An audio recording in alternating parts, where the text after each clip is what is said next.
नहीं, सबसे पहले मैं बता दूं अबाउट इंक्वायरी एंड एक्शन जो लिया गया है सारे कर्मियों पर, उसमें पुलिस पर भी हुआ है, चौकीदार दफादार, होमगार्ड, सैप, एक्साइज सब पर, और जो विभागीय कार्रवाई 808 पर हुए हैं। प्राथमिकी कुल मिला के 400 हो चुके हैं, बर्खास्तगी 238, वृहद पनिशमेंट 259, और एसएचओ का जो बोला डिबार करने का 68 हुआ है। तो कार्रवाई सभी विभागों के सभी कर्मियों पर हो रहा है जो इसमें पाया गया है संलिप्त हैं। और जो आपने बताया इंसिडेंट का या कहीं पता चल रहा है, जहां पर इंसिडेंट हो रहा है पता चल रहा है, आपसे भी अनुरोध है अगर जानकारी मिले तो अपना आइडेंटिटी नहीं भी बताना है तो प्रोहिबिशन कॉल सेंटर पर बताया जाए।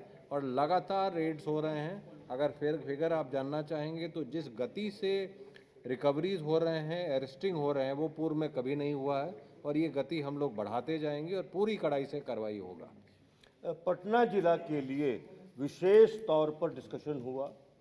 माननीय मुख्यमंत्री जी ने अपनी बातें कही, हमारे माननीय मंत्री जी और जो थे जो बैठक में थे उन्होंने भी अपनी बात कही, और हमने भी अपनी बात कही, और पटना जिला से उनकी बात भी सुन ली। एक बात बिल्कुल क्लियर है कि पटना जिला को अलग से देखते हैं क्योंकि वो राजधानी है।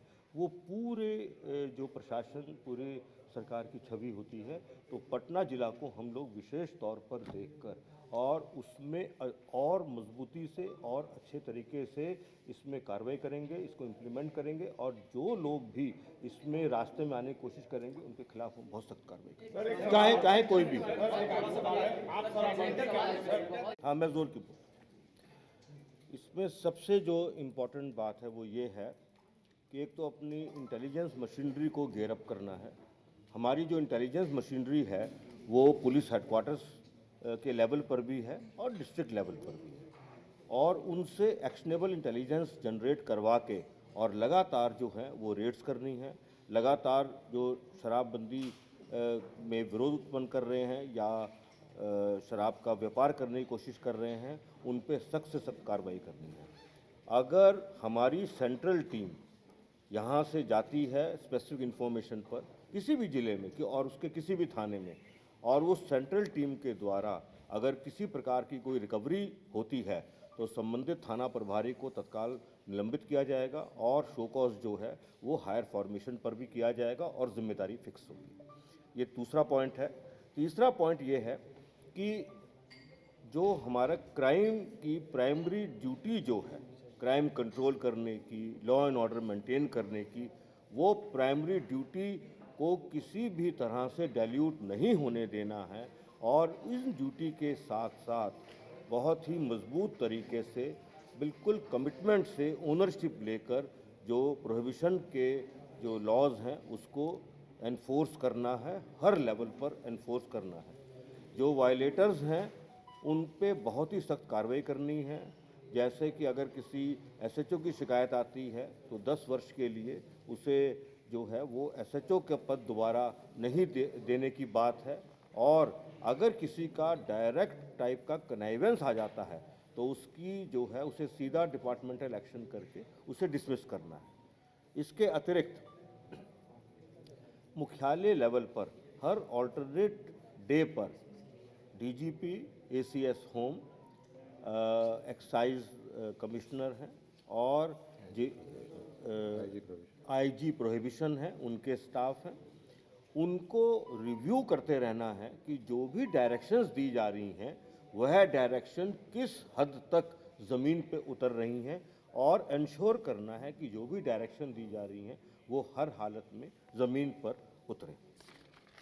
कुल 206 लोगों को सेवा से बर्खास्त किया गया है, जिसमें 2 इंस्पेक्टर हैं, 30 सब इंस्पेक्टर हैं, 37 एएसआई हैं, 128 सिपाही हवलदार हैं, और 9 जो हैं वो चौकीदार दफादार हैं। इसके अलावा कुल 245 लोगों को वृहद सजा दी गई है, जिसमें जो है वो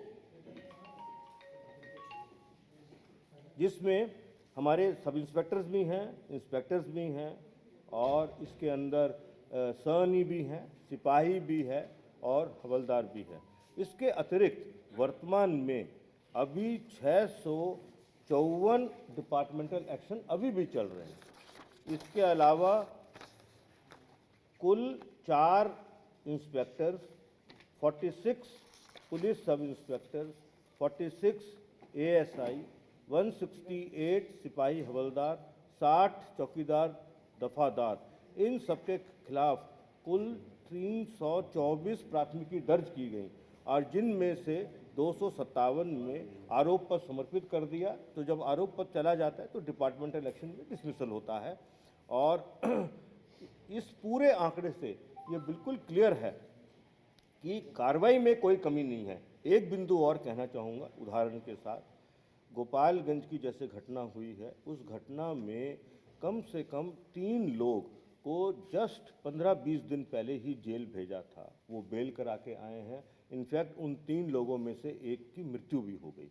तो ये एक बहुत बड़ा चैलेंज है। ये चैलेंज सभी के लिए है कि लोग जो हैं पुलिस के द्वारा गिरफ्तार करने के बाद जब जेल में भेज दिए जाते हैं तो वो बेल करा करके वापस आके उसी काम में लिप्त होते हैं। ये एक बहुत बड़ा चैलेंज है।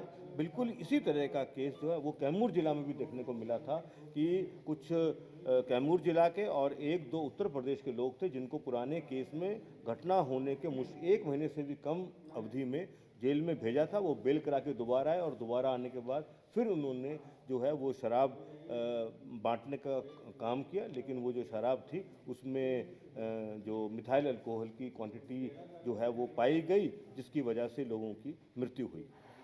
तो मैं ये पूरे दृढ़ निश्चय से आप सबके सामने कह रहा हूँ कि हमारी ओर से या हमारे जो पदाधिकारी हैं, हमारे जो कर्मी हैं, वो सब लोग कमिटेड हैं।